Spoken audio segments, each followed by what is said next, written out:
We have one last thing to do, and that's to connect our free custom domain that we got when we signed up for Elementor. Let's do that now. To do this, let's navigate back to Elementor. I'll go up to my tab and close everything else. Then, from anywhere within WordPress, let's go to the Hosting tab, Hosting, and go to Website Overview. Take me there. Within our website overview, we can see that we still need to connect a domain. The item is listed in our Launch Your Site checklist, and if we go to the Domains tab, that will show us the temporary domain that we have been using and indicate that we can still redeem our free domain. Here, let's click Redeem.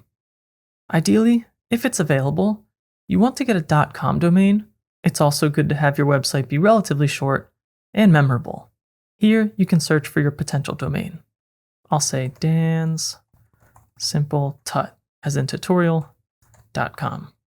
Then click Continue. That will bring us to Elementor's partner called Hover.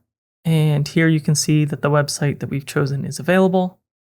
Because it's included for the first year with our Elementor plan, free is the price, and we can add this to cart. Once added, I'll click this item.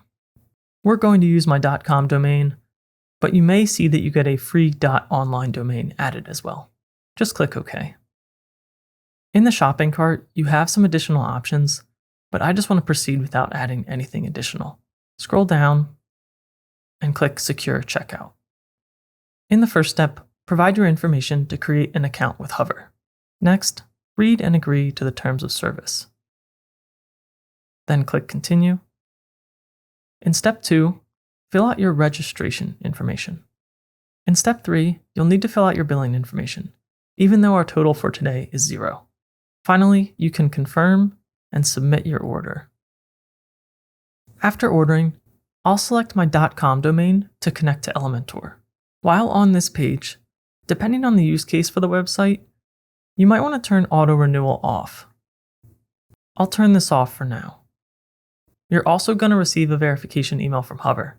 Let's open our email inbox and search for an email from Hover with the subject line starting verification required. Once we open that, you'll need to find the verification link here, and we can click it. And here, you just want to verify your contact information. Scroll down and click Verify Information. Now we can close this tab. Let's close our email inbox. And here in Hover, we can check progress. Now that our domain is connected, let's go back to Elementor to finish. Back in Elementor, they recognize that we've connected our new custom domain. It may or may not be available right away, but here we can copy our domain, go to a new tab, and paste it in. This is the type of page you may see before everything is completely set up.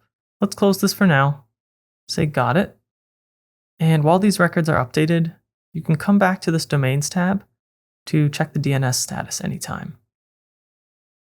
My records are still being updated, so I'll have to wait a little bit longer, but at this point, you shouldn't need to take any other action to ensure that your custom domain is set up properly. After my records are done updating, I'll come back to this screen to show you what it looks like once complete. In the meantime, we can always go to our temporary domain, copy this, and see the current state of our website.